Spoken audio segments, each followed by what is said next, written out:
कराची सिंध के वॾे वज़ीर सैयद मुराद अली शाह चयो आहे त मलीर जेल मां कैदियुनि जे फरार थियण वारे वाक़े ते गिणती आहे। ज़लज़ले सबबि कैदियुनि खे बेरक मां कढणु ग़लति थियो।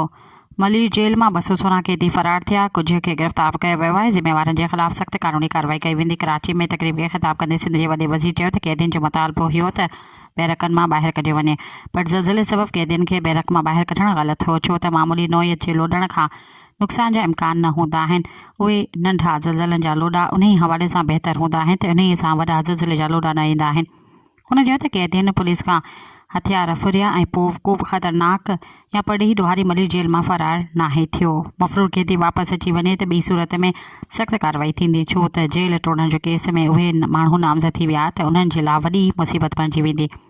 बहितर क़दमनि खां सवाइ कैदियुनि खे बैरक मां कढण जो फ़ैसिलो कंदड़ ऑफिसर जे ख़िलाफ़ कार्रवाई कई वेंदी।